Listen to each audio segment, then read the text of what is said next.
আল্লাহর কাছে নেককার সন্তান চাইবেন। সন্তান দেওয়ার মালিক কে?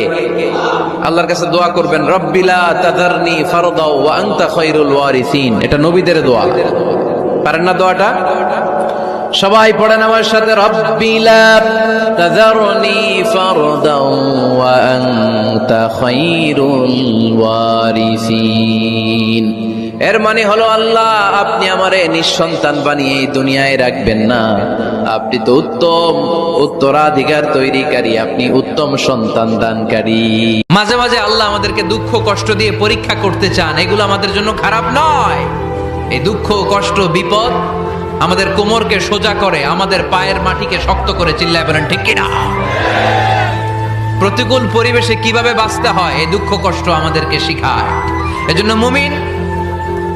মুমিন বান্দার বৈশিষ্ট্য হচ্ছে দুঃখ কষ্ট বেদনা জ্বালা এগুলোতে সে আপসেট হয় না, সে হাল ছেড়ে দেয় না, সে ভরসা রাখে একজনের উপর। চিল্লায় বলতে হবে তিনি কে? কারণ মুমিন জানে রাত্রি যত গভীর হয় অন্ধকার তমানিসা ভেদ করে সুবহে সাদিক হয়। মুমিন জানে গর্ভবতী নারীর পেটের ব্যথা যেই দিন বাড়তে থাকে ওই দিনই নতুন মেহমান আগমনের সময় ঘনাতে থাকে। মুমিন জানে তার জীবনে দুঃখ কষ্ট বিপদ যত বাড়তে থাকে সুখের দিন কাছে আসতে থাকে। আপনি হাসলেও কবরে যাইতে হবে, কাঁদলেও কবরে যাইতে হবে। রাজপ্রাসাদের ওই অট্টালিকাতে যে থাকে সেও একদিন মরে যাবে, জীর্ণ কুঠিরে কুড়ে ঘরে যে থাকে সেও মরে যাবে। জীবনে যে কোনোদিন সুখ দেখে নাই দুঃখের সাগরে তারও মৃত্যু হবে। জীবনে যে কোনোদিন দুঃখ দেখে নাই সুখের সাগরে ভাসছিল তারও মৃত্যু হবে, সেও মরে যাবে। কবর নিশ্চিত, কবর নিশ্চিত। রিজিক নিয়ে চিন্তিত হয়ো না, রিজিক নিয়ে পেরেশান হয়ো না। প্লে ইউর রোল, রিজিক ইজ ফিক্সড।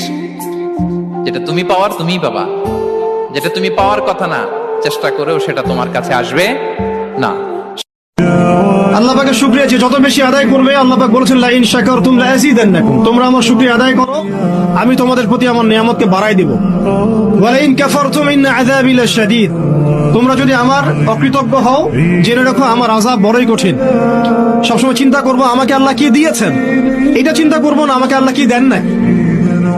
আল্লাহ পাক আমাকে সুস্থ রেখেছেন, নিরাপত্তা দিয়েছেন, আমি খাচ্ছি পান করছি। এই যে নিয়ামত, আল্লাহ পাকের যে অগণিত নিয়ামত, এটাকে স্মরণ করা এবং সে অনুযায়ী শুকরিয়া আদায় করা। কোন বান্দা যখন আল্লাহর জিকির করতে থাকে, আল্লাহরে ডাকতে থাকে, তখন আল্লাহ বারবার বলে কিছু চাইবা, বলো কিছু চাইবা। তো ওই বান্দা যখন আর চায় না কিন্তু আল্লাহরে ডাকা বন্ধ করে না, তো হাদিসের মধ্যে আছে আল্লাহ তাআলা তখন বলে আচ্ছা বান্দা তুমি আমারে ডাকতে থাকো, আমি তোমার প্রয়োজন পূরণ করতে থাকি।